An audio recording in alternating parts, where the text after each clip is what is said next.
historic day out here on the Mall, but I interviewed a woman who remembers another march on Washington. And she says when it comes to civil rights of any kind, we still got a ways to go. How tall am I, guess? I mean, I already have a favorite. I know who my favorite is.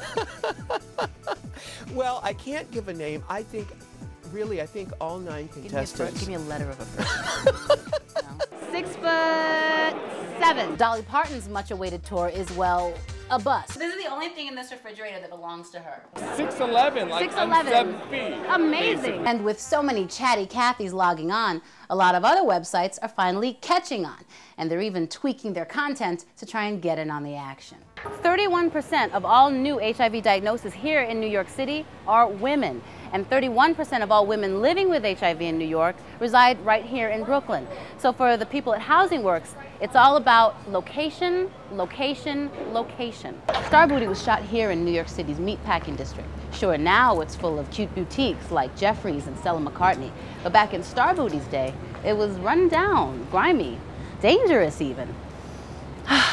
The old days. You know, a lot of people are asking, what is it with Florida and the recounts? Supporters of a constitutional ban on same-sex marriage in the Sunshine State recently discovered that, they're short 22,000 signatures to ban same-sex marriage. They thought they had the 611,000 they needed to get the amendment on the November ballot. Turns out they miscounted.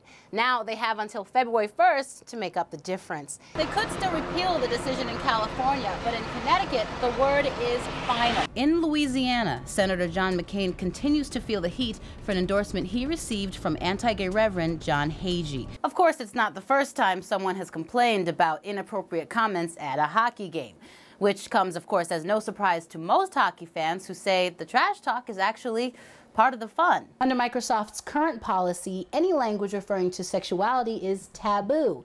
That means even people with the word gay in their names are blocked. The good news is transgendered people stand just as good a chance of surviving breast cancer as straight people with early detection, if they can find a facility to treat them. Chagmion Antoine has that story from New York. Chagmion. Ross, it all happened right here.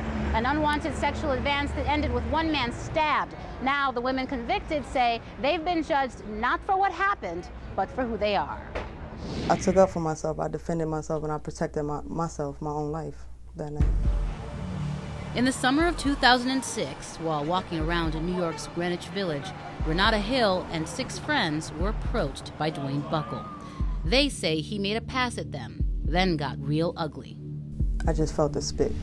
Spit, homophobic slurs, and a lit cigarette. They say Buckle threw it all at them before they fought back.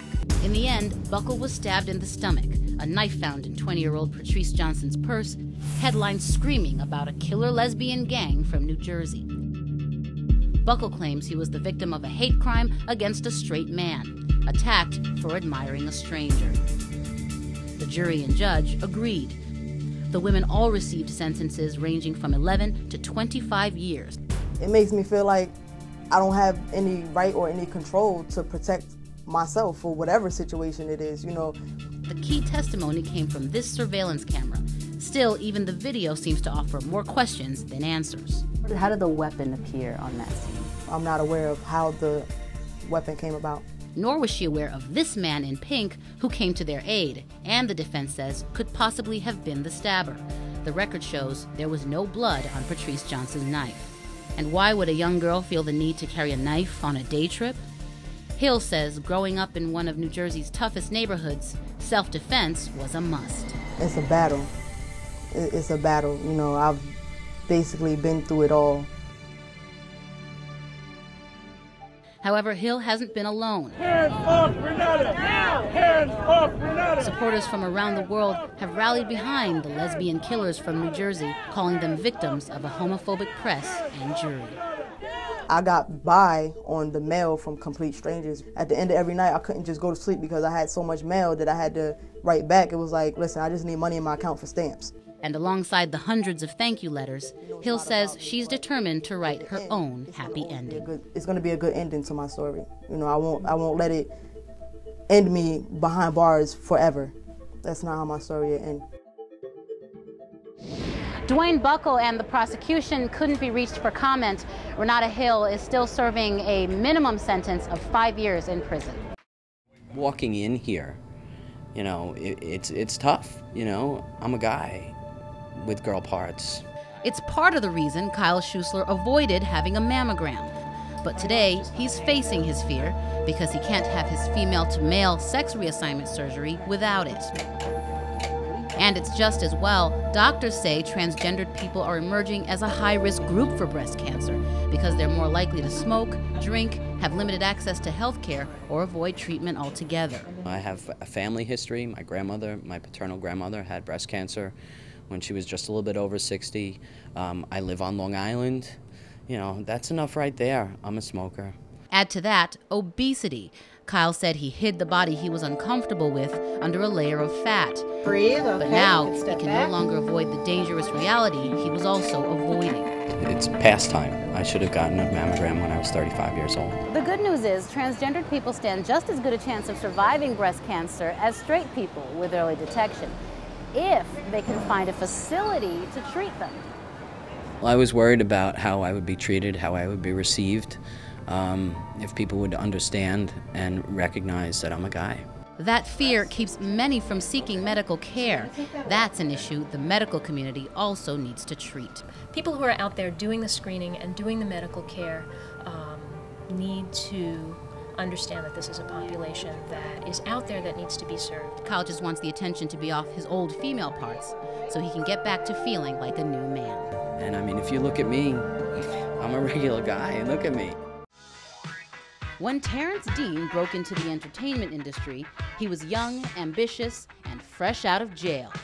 Running from a troubled past, he hid out in the only place where an ex-con might actually feel welcome: the rap industry. As he climbed the ranks, producing for media companies like Buena Vista and MTV, no one ever suspected he was hiding a jail record. Or one other thing. There are a lot of artists that I write about who are living double lives, and I know that they're struggling with their sexuality as well. In his recently published memoir, Hiding in Hip Hop, Dean recounts illicit gay affairs that he said he had with well-known and even historical figures in the industry. Of course, it's not the first time people have suspected that many of rap's thuggest figures aren't necessarily shooting straight. In fact, there's even a name for it. Homo thug. I really don't know no homo thug. Why, these homo thugs around here? I will be on set, you know, and you'll hear, you know, the crew members or an artist using derogatory names and saying things. Mm-hmm. And I would laugh and, you know, go along with the joke and chide in sometimes.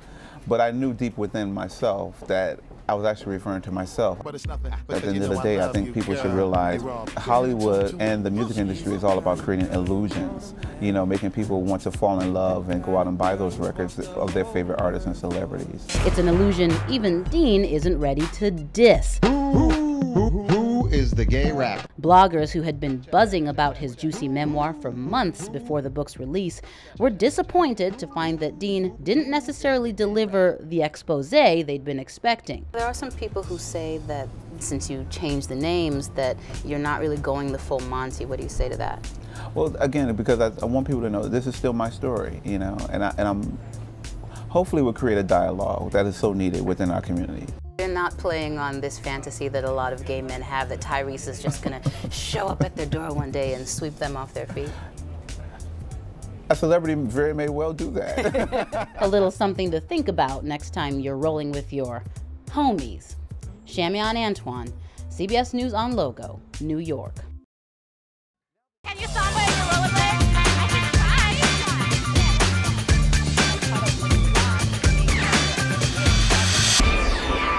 Another reason a lot of people come down to Dinosaur Weekend is they're hoping to catch a little bit of FaceTime with a few celebrities. I've been up for hours. Oh, sweetie, come on, love. It's okay.